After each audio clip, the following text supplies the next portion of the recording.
Support లేదు. మేము SP office దగ్గర పోవాలా, లేకుంటే మాకు న్యాయం జరగాల. న్యాయం జరగాలంటే ఎక్కడికల్లా పోవాలని ఉన్నాం సార్. మా ప్రాణాలు ఈరోజు ప్రాణాలు పోతాయి. రేపొద్దున ఇంకా ఎవరు ప్రాణాలు పోతాయి. ఇప్పుడు పిల్లలు కూడా చూడట్లేదు సార్. పిల్లలు కూడా పొడుస్తారు. ఇంతింత పిల్లలు కూడా పొడుస్తున్నారు సార్. ఎక్కడ వరకు కరెక్ట్ ఇది నాకు అర్థం కాలేదు. మనుషులు లేకుంటే ఇప్పుడు ముసలోళ్ళు కూడా కొడతారు, ఆడోళ్ళు కూడా కొడతారు, ఆడోళ్ళకు కూడా పొడుస్తున్నారు. అది ఎక్కడి వరకు మీరే న్యాయం చేయాలి. మాకు న్యాయం కావాలి. ఖచ్చితంగా న్యాయం వరకు మేము పోరాడతాం. మాకు 3 టౌన్లో మాత్రం సపోర్ట్ లేదు. 3 టౌన్లో న్యాయం జరగట్లేదు. ఎందుకండి ఇంత ఇప్పుడు భార్యాభర్తల మధ్య మొదలైన గొడవ ఇది ఇంత దూరం రావడానికి? ఎందుకంటే మీ మత పెద్దలు అందరూ కూడా చెప్పారు, మీ మత పెద్దలు కూడా సర్ది చెప్పారు. ఎందుకు వారు వినకపోవడమా ప్రధాన కారణం? ప్రధాన కార్యము మా చెల్లెలు, మా బామ్మడిది లవ్ మ్యారేజ్ సార్. వాళ్ళ ఇంట్లో ఎవరికీ నచ్చదు.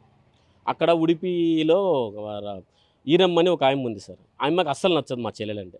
ఆయమ్మ టార్చర్ పెట్టేది, వాళ్ళ తోడుకోడలు వాళ్ళంతా చెప్పేది. వీళ్ళు అక్కచెల్లెళ్ళు కూడా ముగ్గురు ఉన్నారు సార్. వాళ్ళ దగ్గర నుంచి టార్చర్ స్టార్ట్ అయింది.